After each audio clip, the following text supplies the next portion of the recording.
Hello, I'm Jake Stone, I'm Jesse Owens.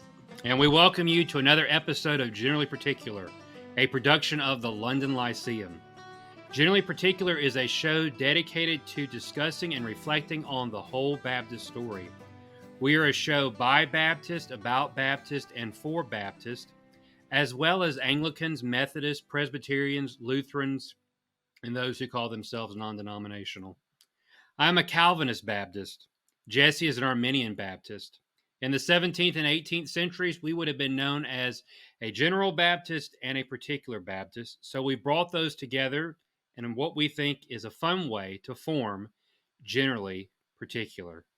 Jesse, how are you doing today? I think I'm doing better than you, Jake. For those who are watching this, Jake is just coming fresh off of a 96-hour stomach bug. So I think I'm better off than you are. But you look like you're recovering well. Look like you're recovering Yeah, well. anybody that knows me knows that I am a foodie. And it has been I have not had, we're recording this on a Tuesday. I have not had meat since Thursday of the previous Mm. week, and it has been challenging. But I can tell people that one thing that I've learned in these last few days that I did not know is that the chicken noodle soup at Chick-fil-A is really good. And so I had a cup of it for lunch today, my first somewhat substantive meal in the last few days, and it was actually really good. And so to power me through, I've got some ginger ale today. So we'll see how today goes. I think I'm a little bit more laid back probably today. So if you're used to me being spicy, you may be let down. So we may have to let all the hot takes reside over there with Jesse. I think that's still to be determined. I think you still got a little left in you. We'll see. Okay. So today's episode is entitled Confessional Confusion. A few weeks ago, we discussed the subject of Baptist and confessionalism here when we were doing our look at the four kind of benchmarks or pillars of Baptist identity. And since the recording of that episode, there has been even more debate, believe it or not, more debate than when we recorded that episode about confessionalism and the life of Southern Baptists. We're actually recording this on June the 13th, 2023. And while we're doing this down there in New Orleans, they are having the debate about Saddleback and all that's going to be going on. Now, let me just say, too, the only reason I really wish I was down there was to be eating at Ron's Gumbo Shop. Ron's Gumbo Shop has a bowl of seafood gumbo with a fried crab cake in the middle. Jesse, for our audience, Jesse's never had real Creole food, Cajun food. In fact, Jesse one time took me to a Cajun restaurant in Nashville. That restaurant is now a sushi place.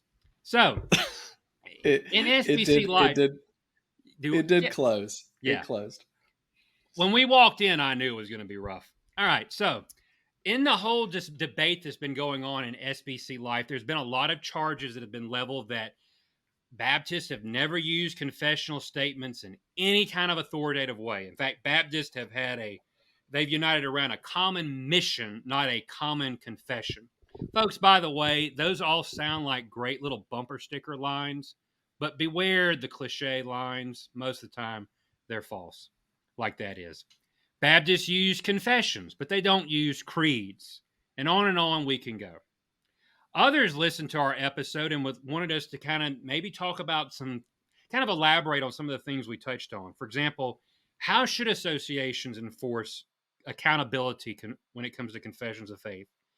What about subscription to confession in the life of a church? Like, for example, should members in a church hold to one doctrinal standard and pastors to another? And then how can we kind of be on guard that confessionalism doesn't turn into tribalism? So let's go ahead and start about with the kind of the thing that's buzzing, and even as we're recording, is happening right now. You know, it would really be cool, Jesse, if we were there in New Orleans, and they had that they were debating all of that in the back while we were recording this. You know, kind of like Fox News does with those debates and things. Oh, if That we had a big a big stand set up or something, and it was in the background Yeah, that would really be interesting. Yeah. for your So, political interests and all of that. That would work out well, we're well. not going to talk about those things here. We're Oh, gonna sorry. keep that off. That's for only the paid subscribers. Get this, they got to pay for more to get the political hot takes. All right, so let's talk about Rick Warren. By the way, Jesse's the more liberal of me and him on politics. He wants electric cars for everybody. He's Uh, told me so. only one of us has been reading a lot about Jimmy Carter recently. So, Well, I'm on Abraham Lincoln now, which for some people that's even worse. So, Rick Warren, Saddleback in the SBC. So Jesse, let's talk about this for a few moments. Even though this is more restricted to Southern Baptist life, you and I both are very well aware that most people take Southern Baptist as synonymous with Baptist, for better or worse. Can go either we're way. not we're not bitter about it. We're not bitter No, about it. not at all. And so people think that the Southern Baptist way is the Baptist way. Well, Hmm. what are we to do with the claims that really that Rick Warren has been drumming for a few weeks now with emails, Twitter, websites, etc., where he really emphasized that what united Southern Baptist for the first 80 years was a common mission instead of a common confession. And people extrapolate and think that's just, Baptists have just been united around the mission to save the lost and all of that. How do we answer that? Yeah, well, I mean, I think that there are a lot of things to say to that, and those are some of the things that maybe we'll kind of flesh out as we go throughout this episode. But I think one of the first few things that we need to say, which Thomas Kidd pointed out in a great little short piece on the Gospel Coalition, and then Tom Nettles has a really good piece on founders dealing with some of these things as well. So those churches that are involved in the formation of the SBC in the mid 1800s, each of them has a confession of faith, whether they're using the Second London or whether they're using the New Hampshire Confession of Faith, whatever it might be. The Philadelphia Association's Confession of Faith, or whatever it is that they're using, they have confessions of faith. So the idea that those churches were confessionless is not exactly true. They were using confessions of faith. And then to go back even further than that, which I think Thomas Kidd points out, as does Nettles, Baptists have had confessions of faith, which have sort of been their guiding documents for their entire existence, at least since the 17th century. So Baptists have always used confessions of faith. I've got Lumpkin, for whatever you think of Lumpkin's uh, compendium of confessions back here behind me. Baptists have always Hey, used confessions. I've got both volumes right here, both of them right there. Yeah, okay. So the idea that those churches in the 1840s were confessionless, or that the denomination was somehow confessionless, I think is less than wholly true. And then the idea that Baptists have not been a confessional people. Well, obviously, if you've listened to this show much, you probably would agree with us and know where we stand on that. That's simply not the case. The earliest Baptists in the 16 teens and 30s and 40s, they all had confessions. So that's really quite untrue. To say that it's all been about missions and not about confessions, which is kind of what Warren seems to be pushing. Yeah, I think it's very first of all with respect to the SBC, and I don't want to do a whole rant on Southern Baptist life really, but when the convention was organized in 1845, it was organized as basically a missions and education society. And that's why it was not fashioned in many ways to be a national association. So that's why there's not a confession adopted, as Thomas Kidd talks about. Those delegates that met in Augusta, Georgia in 1845 were all from churches and associations. They all had confessions of faith. And it's instructive that, the two seminaries that are organized before 1925, Southern and then Southwestern, Both make confessions of faith a part of their charters and their constitutions and organization. Southern using the abstract principles, Southwestern using the New Hampshire Confession.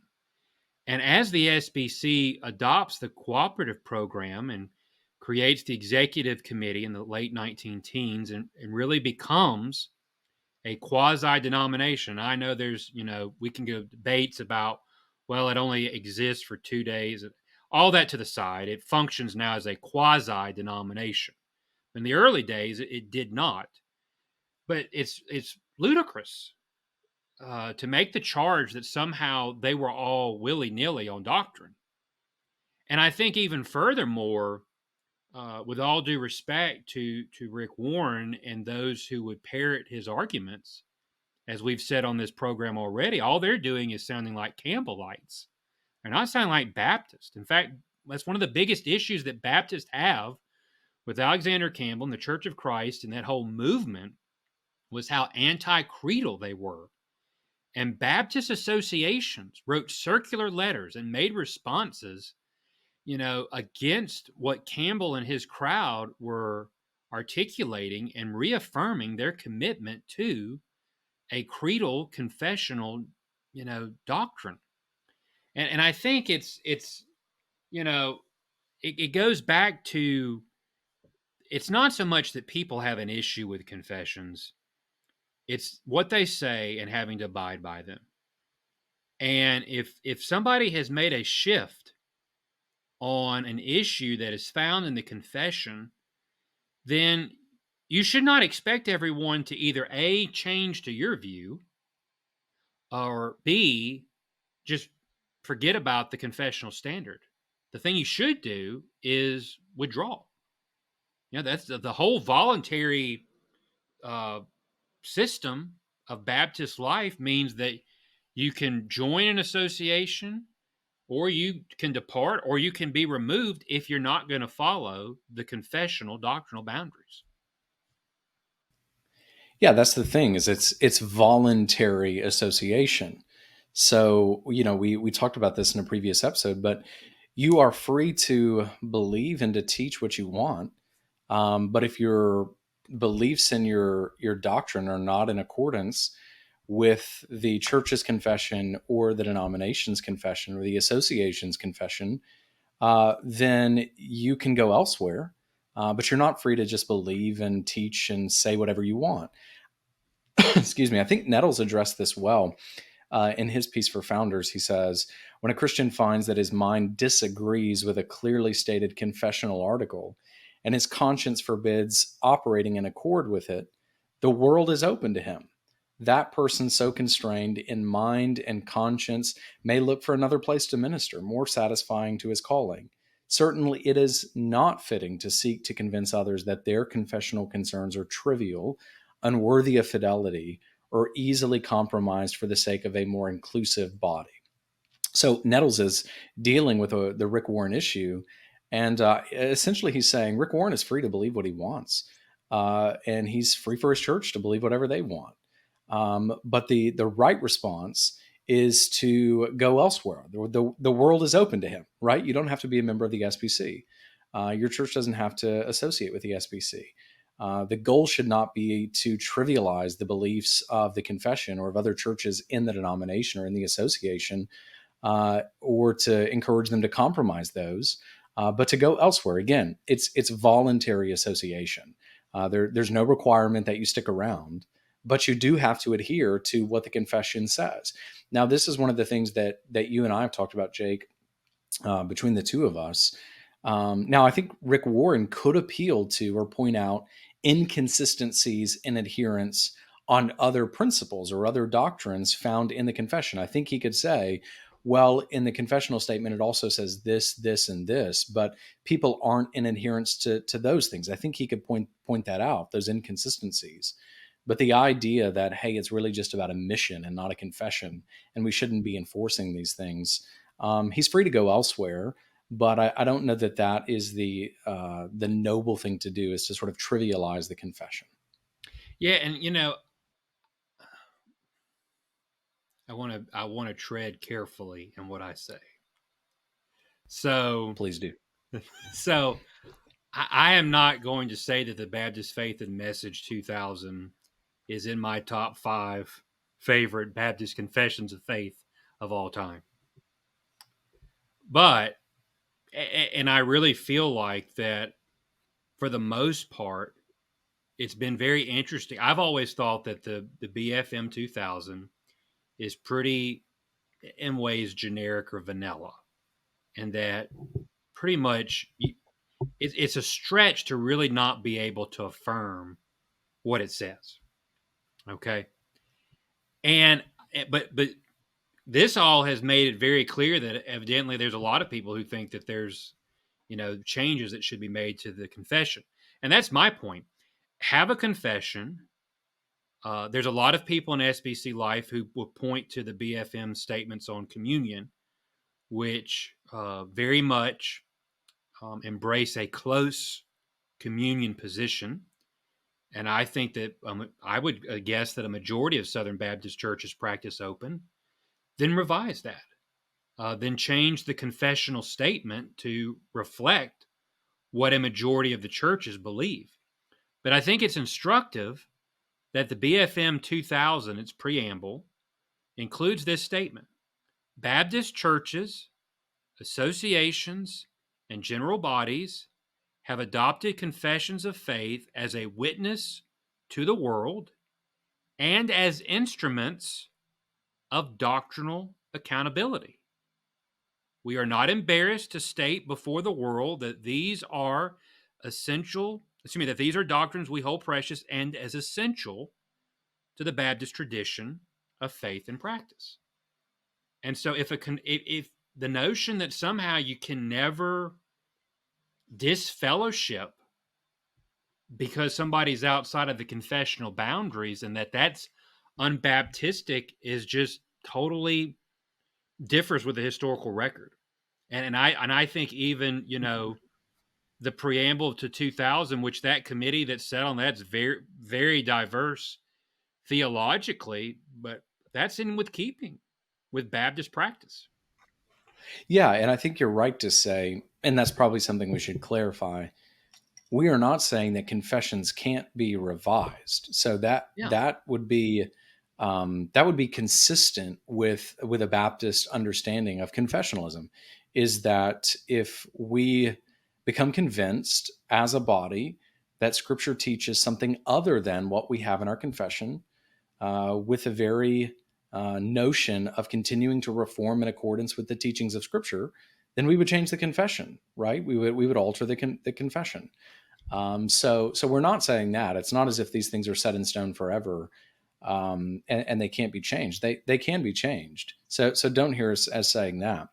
The idea of disfellowshipping people for not being in accordance with the confession, Jake, like you're pointing out, is a consistent part of Baptist life for the 17th century, for the 18th century, for a good part of the 19th century, is a significant feature of Baptist life. I think Greg Wills, who we both admire, has demonstrated something of the decline of disfellowshipping of churches and of excommunicating of members within local churches in the 19th century in places like Georgia and other places.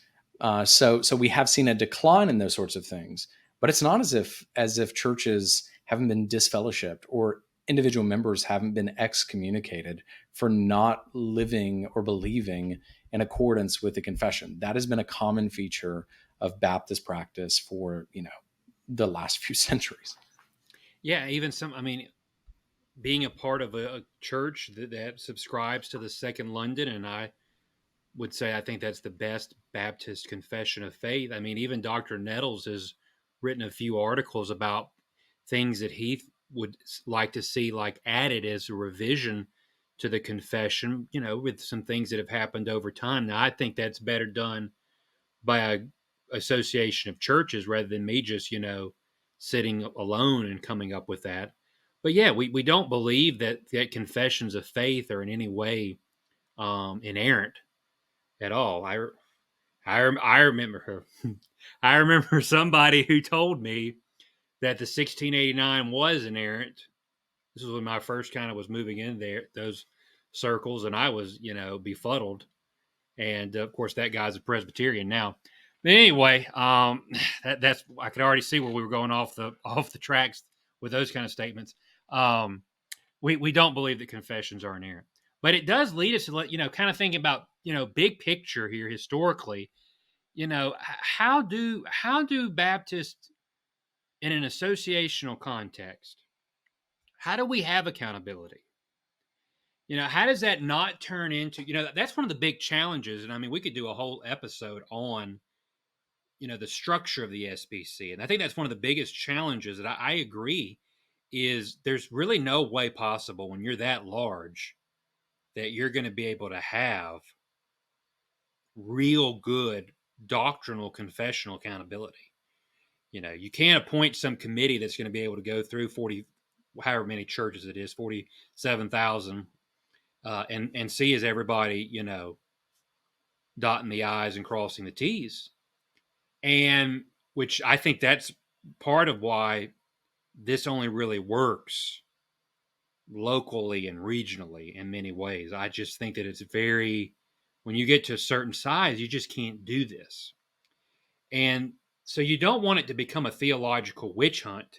You don't want a committee that's always out there looking for where can we find a deviance and where are people straying from the line. But also, I think in our history, we've not always done a very good job because other things become the priority. And it's kind of fascinating.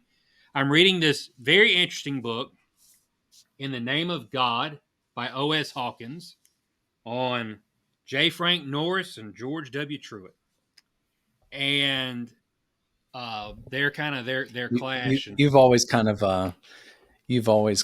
idolized J. Frank Norris. I know that you've tried to kind of model your life and ministry after J. Frank Well, Norris. hey, J. Frank Norris, you and me have one thing in common. We are all Southern Seminary men. I thought you were going to say you both shot a man, but okay. No. I have not. I've not done that. For the record, people may be shocked, and I'm sure I will lose points with some folks. I have only shot a gun once in my life. So anyway, back to the main thing here. But one of the things that gets pointed out in this book, as he talks about, is the controversy that arises in Southern Baptist life in the 1920s, where the cooperative program forms in 1925. You have the 75 million campaign, which was to raise $75 million, was really about this, rediscovering of denominationalism, really in SBC life, bringing that to the front. But also you had controversies, about what was being taught in schools.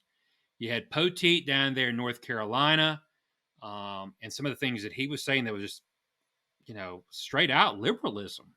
And you had controversies on evolution that were happening at Baylor.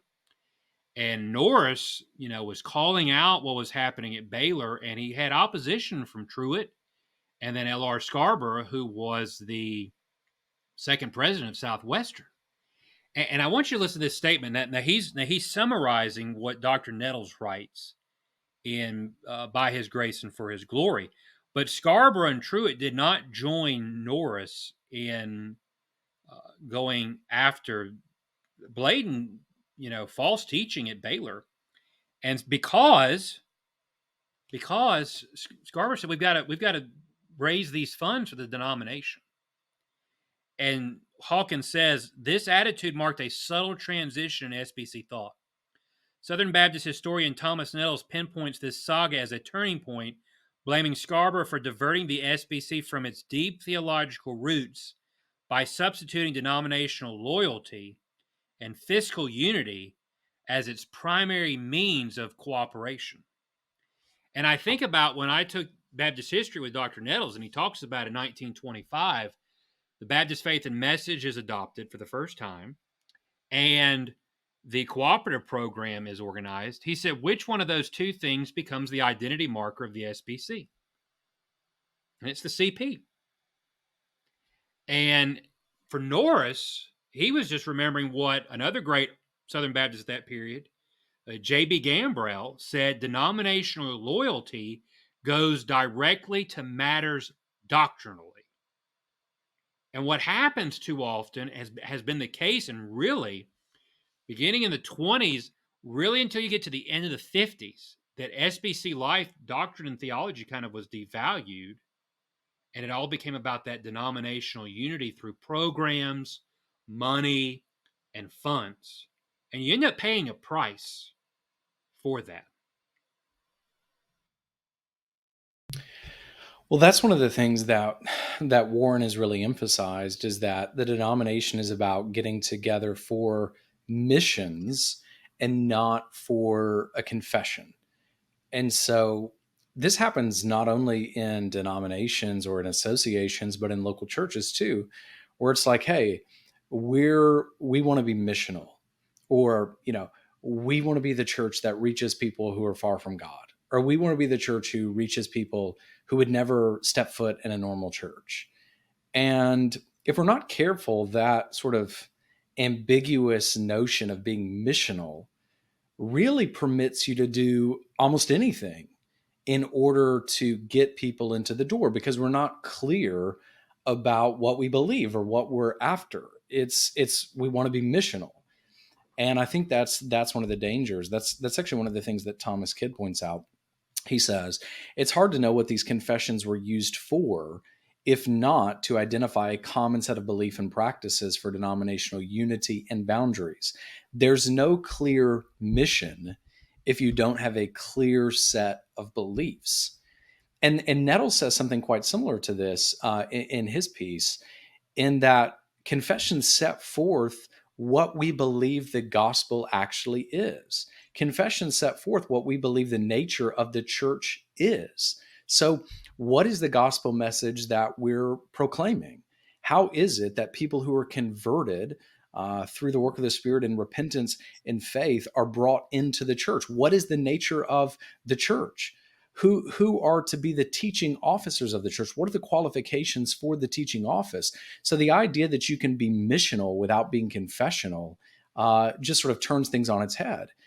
There is no clear mission if we don't first have a clear set of beliefs. And by the way, I think that is consistent with what we find in the Great Commission itself. But what Warren seems to be arguing for, and it's not just him. It's not just him. It's so many other people who would argue this same sort of thing. Is sort of a, and I think Nettles calls it this, a confession-less mission, and it just doesn't exist. There is no such thing. Yeah, and it's also one reason that we are so passionate about history and knowing it is because it's always relevant.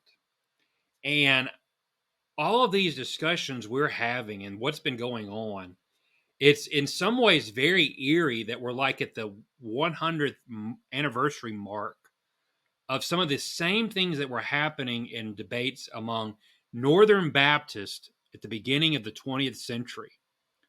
And one of the things that Rick Warren said in his manifesto is he said, "Give me a Bible and I'll sign that."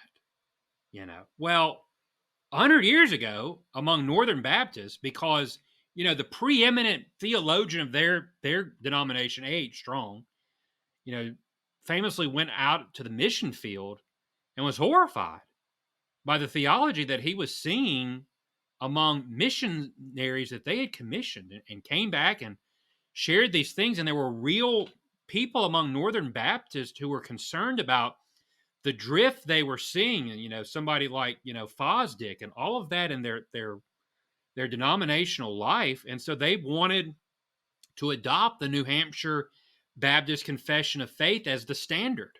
And part of that also was for the SBC to do that as well. It was an idea that E.Y. Mullins put forward so that both bodies, it would kind of be also a way of symbolically showing unity between the two groups. And when the motion was made to do that among Northern Baptists, well, a substitute motion got made that we say that the New Testament is our final authority of faith and practice. Well, who's going to vote against that? But that's the the terminology and the language that's used then to cover for a multitude of departures. And I think it's so interesting that what happens when it becomes about the brand, the program, the whatever, then you don't want to have any real confessional accountability. And Dr. Nettles, in his third volume of the Baptist, he talks about what happened in SBC life with, the 75 million campaign, the downplaying of issues with Poteet and Baylor and all that.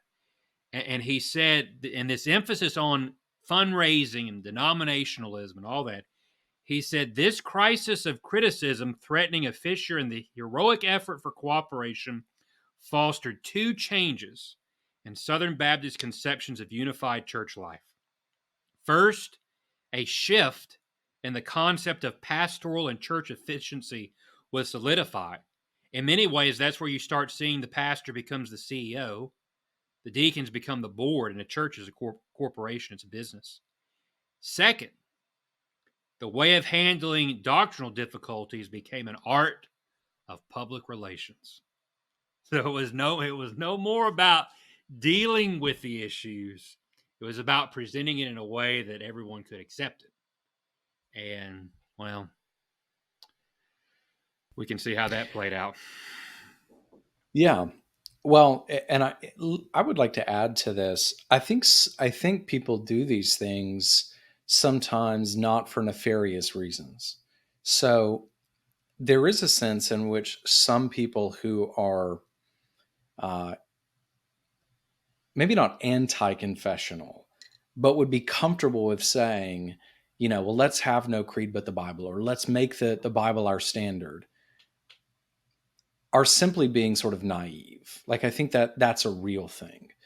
And then there is kind of the nefarious thing where it is kind of a cover for heterodox beliefs. Let's kind of get rid of the confession. So there are both of these approaches. And I don't know that I think, Rick Warren necessarily intends the nefarious thing, but we have seen it. We've seen it in the early 20th century. We've seen it in the Northern Baptist Convention. We've seen it in the 60s and 70s and 80s in the Southern Baptist Convention. We've seen it in a whole host of places. So we have to keep both of those things in mind. And I think for people who maybe take the more innocent or naive route to this, where they think they're helping, but they're really putting things at risk, there's just maybe a lack of awareness of the way that it opens the door for heterodoxy and for heresy. And that's one of the things that what you were saying a moment ago, I think points out so well, is removing these confessional boundaries in order to sort of be more efficient, or to enable us to be more missional or to be more missions minded, actually leaves us open to losing the Bible's teachings on the gospel itself. So in order to be more efficient in our proclamation of the gospel, in order to be more efficient in fulfilling the Great Commission, we're actually in danger of losing the gospel message itself. By the way, that's Machen understood that, right? Christianity and liberalism, he understood that. He had seen it within Presbyterianism. By the way, there's this fantastic book that I think would go along well with what we're saying, that's called The Conversion of Missionaries. And it actually details the conversion of missionaries to embracing Protestant liberalism, taking Protestant liberalism to the mission field, and then bringing it back to churches and to seminaries. I think it's primarily within Presbyterian churches. But there is this parallel between what we see in Protestant liberalism and what we see in this sort of anti-confessionalism at the beginning of the 21st century as well. Let me read just a little section here from Nettles again. He says, Warren opines, quote, that our unity is to be based on giving total submission to Christ in our deeds and not based on mental submission to man-made creeds. It is eerily similar to the call of one of the leading modernists 99 years ago. Shaler Matthews in The Faith of Modernism wrote, quote, Orthodox Christians are now working for the world's transformation. But the striking fact is that in so doing. They are not stressing theological fundamentals. They do not deny them, but they ignore them as moral and social motives. The true watchword of Christianity is not truth, but faith vitalized by love. Creative minds care less for their father's beliefs than for a faith that respects their increased knowledge and stimulates their will to serve. And then Nettle says, deeds, not creeds, bind together Warren and Matthews. And I think Nettles is right here. Again, maybe Warren doesn't have the same intent that Shaler Matthews has, but there is a similarity. There is a correspondence between the two, and I think we have to give thought to that. We need to be careful about that and the sort of things that this opens the door for. I think too in that statement, those things that get he made the statement that it's not that they denied them but ignored them. Well, those things that one Yeah. generation ignores, it's always the next generation that denies. And that's really kind of, to me, that seems to be a pattern that you can see through church. And yet, this is not just a Baptist issue, but this goes in so many denominations over time where the disregarding of actual confessional accountability where it goes. So thinking about some of this stuff, we had another, this may be a little bit more of a kind of a practical kind of question, but something that kind of got raised in our famous London Lyceum Slack chat, where many things get debated, was about how do confessions of faith work in a local church? And kind of it working this way, the question being, should there ever be a time where the pastors of a church, or let's say that the pastors and teachers of a church, the officers, should have doctrinal accountability that looks different than members? Or should everybody have the same standard that they hold to? One of the things that this gets brought up, for example, is if you look at like something like the Second London Baptist Confession, would you make that a requirement that you have to subscribe to that in order to be a member of a church? Now, I have experience in two different settings. As a member at the Reformed Baptist Church of Louisville here, it's not required to be a member that you subscribe to the confession. You do go through membership class where the confession is talked about, it's discussed, you're encouraged to read it, you understand that the preaching and teaching of the church is going to be guarded by that confession of faith. You can't be an officer or teacher and deny parts of it. And so it's there before us. Now, you don't have to agree to it because there may be some areas where a person may not be fully, convinced on a matter. When I pastored in Mississippi, we had it set up to where pastors, teachers had to, teach in accordance to the Second London Confession, but we used the New Hampshire as a membership statement that you had to agree to join. Now, I was comfortable doing that. One reason is because I see the New Hampshire as an abstract or a summary of the Second London. I don't see anything in the New Hampshire that contradicts the Second London.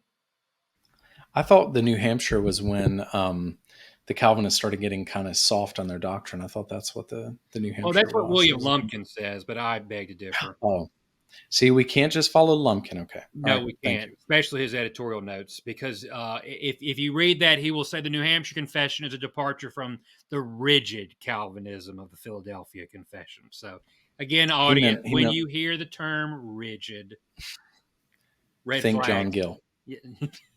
No. So anyway, Oh, back to where I was. But no, I thought the New Hampshire was a good summary, and I could teach through the New Hampshire in a membership class, and people be able to ask questions and clarifications in a way that I just could not have been able to do with the Second London.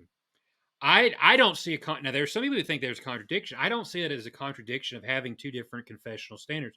or even taking the Second London and having a 10 point outline or abstract, because yes, the congregation is responsible for the maintaining of the purity of doctrine in a church, but that's chiefly going to be done by those who teach. That's why that's one reason you don't want to just have one person who does all preaching and teaching in a church. You don't want just one man who's the preacher, the Sunday school teacher, and the deacon.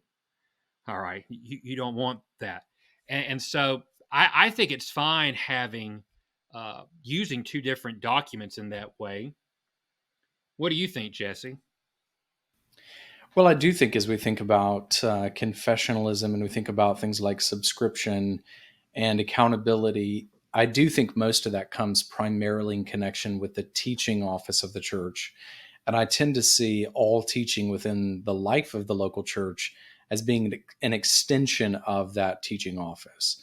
So I think the primary accountability is through the ordained ministers of the church, the ordained officers of the church, so that they're being held to the confessional standards of the church in my denomination by the association and by the local church itself. So the congregation is agreeing to a confessional standard, and the minister of that congregation must teach in accordance with that confessional standard. Now, does that mean every member of that congregation has to cross every T and dot every I in perfect accordance with the confession? I don't think that's the case. But I do think that the teaching office and the extension of the teaching office, and by that I mean the teaching in the congregation as a whole, should be in accordance with, and certainly never in contradiction to, the confessional statement of the church itself. And finally, to kind of wrap this up, how do we keep ourselves from falling into a place where our confession becomes more of a tribal badge than causing us to seek Christ-centered, charity-driven Catholicity? Well, that's some really good alliteration right there, if I might say so. Yeah, that is good. I think I you think we listen do it to because. Go ahead. Go ahead. you listen to generally particular. That's how you do it. Well, very true. Very true. The only true confessional Baptist. We're not analytic podcast. No, but I I'm think trying that to.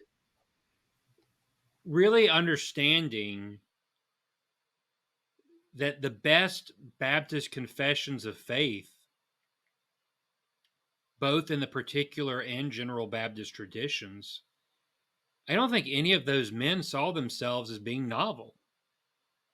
I think that they saw that they were retrieving what was the faith and then just biblically being consistent and applying it in the life of the church by means of the organization of the church, the substance of the church, the ordinances of the church.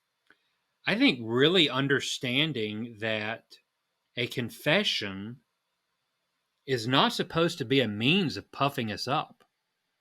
I think it goes back to, if we think that theology or doctrine means that we've arrived somewhere, then we're missing really what this is supposed to be about. That God, the triune God, is greater than our minds can comprehend, that we are vile sinners who have done nothing but deserve his condemnation and wrath for all eternity, and that he saved us by his grace through the substitutionary work of the only begotten, the Lord Jesus Christ. I mean, if we really stop and think about those things, there should be some serious humility that marks us. Now, that doesn't mean that we become, tolerant for any error or heresy, but it should keep us from saying, this is my group, in a way that it's not really about the doctrine, but it's almost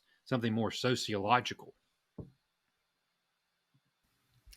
Yeah, and I think as people rediscover, Baptist history, and certainly in some circles, rediscovering confessionalism in Baptist life, And maybe there's been a bit of this around the Second London Confession, in particular, because there is this sort of tribalism of, I'm a 1689 guy or something like that.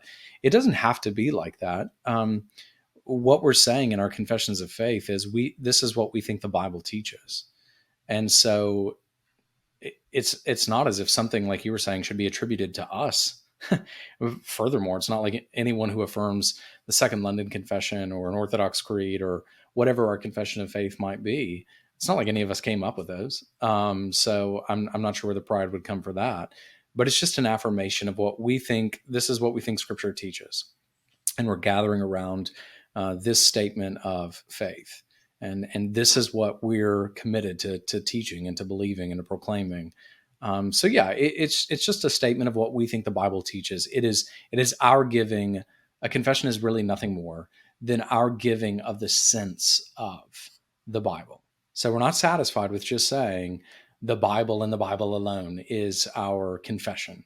Well, we believe that in a sense, but we think everyone affirms that. So we need to give a sense of what we think the Bible teaches, the sense of the text.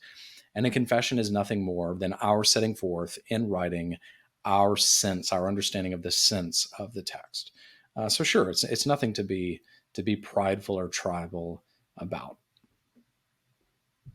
Well, in the midst of all of this confessional confusion, we hope that we have brought clarity and cohesiveness in trying to walk through some of these. And we always like hearing your feedback. And like I said, some of this was kind of brought by people who listened and wanted us to kind of elaborate on some of these things even more. So we hope that this was some help. And I really hope that we as Baptists, we can do a better job of knowing our own roots and our own tradition and not say some of the things that have been said recently. And for all due respect to our Southern Baptist brothers and sisters, a kind reminder to our audience that Southern Baptist does not equal Baptist, in the sense that there is something in Baptist history, tradition, and even right now that transcends the SBC. So, anything else, Jesse? If any of our listeners want to send Jake some seafood from the Southern Baptist Convention on dry ice, he would appreciate that. He'll send you his mailing address. Or you can just send me money for when I go home in a few weeks, and I will be glad. Because even as good as the food is in New Orleans, let me tell y'all, it's even better in Gulfport, Biloxi, Pass Christian, Ocean Springs, Van Cleve, Pascagoula, and all along the Mississippi Gulf Coast. So now you have preached a sermon. You've tried to take up an offering. We haven't had an altar call yet, but I will say this: as much as I love home, it is June 13th, and it was 54 degrees this morning in Louisville, and it was 78 and sunny and breezy and nice outside. Let me just tell everybody that kind of weather does not happen back home in June. So, as much as I might miss the food, I will take a June day like this any day. Yeah, for Jake, living in Louisville might as well be living in Minneapolis or something like that. It has felt like that a few times for me. I will say my first winter here and the 3 inches of snow that first go round and having a flat tire and locking my keys in my truck with the truck running. That's a story for another time. It was horrible. And I thought to myself, if it's this bad here, how do people live in Minnesota? Lord, please never send me there. Don't send me there. Well, as we always like to say, stay Baptist, friends.